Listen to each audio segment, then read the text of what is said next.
हमारे यहाँ दर्शन में तो कमाल किया है, कहता है कि जन्म होने का मतलब ही दुखी होना है। यदि मनुष्य का जन्म इस संसार में प्राणी के रूप में भी हुआ है तो पहला दुख है जन्म, मतलब जन्म जो है वो दुख का पहला कारण है। क्यों? क्यों जी, जन्म दुख का कारण है क्या? है कि नहीं? अजी है, इसलिए कि ये सारा हमको जन्म मिलता क्यों है? इसलिए कि हमारे भोग बाकी हैं।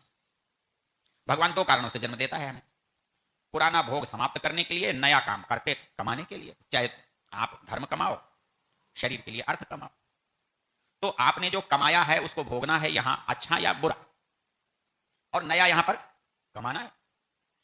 ये यदि दो चीज नहीं हो तो ये संसार बेकार है, इसकी जरूरत ही नहीं है।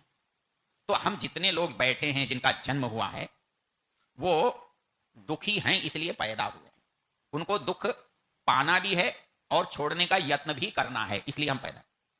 एक दर्शन का सूत्र आप में से कोई पढ़ता है? वो कांगड़ी संस्कृत वाली, ये बैठिए हम बोलो जी। दुख जन्म प्रवृत्ति दोष मिथ्या जाना नाम उत्तरोत्तरापाये तदनंतरापायाद अपवर्ग।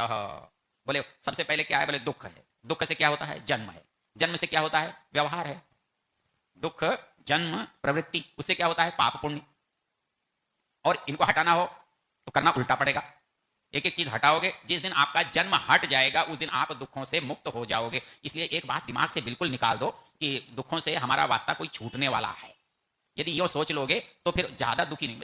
मुसीबत पड़ ही गई है तो झेलनी तो है ही, फिर आदि हो जाएंगे तो मुसीबत भी नहीं लगती। तो पहली चीज क्या समझनी है? पहली ये समझनी है कि संसार में दुख स्वाभाविक हैं, और स्वाभाविक हैं तो उनको हम कितना हटा सकते हैं? तो वो बाहर से आए हैं तो हटाना बाहर है, और यदि वो भीतर से आए हैं तो हटाना भीतर है। हमारी कोशिश सदा क्या रहती है? बाहर से हटाने की। और बाहर से हटाने में क्या होता है? एक हट भी जाए संयोग से तो दूसरा आकर खड़ा हो जाता है, तो दुख मिटते दिखाई नहीं देते। लेकिन यदि आप जड़ हटा दो तो दुख आते नहीं है।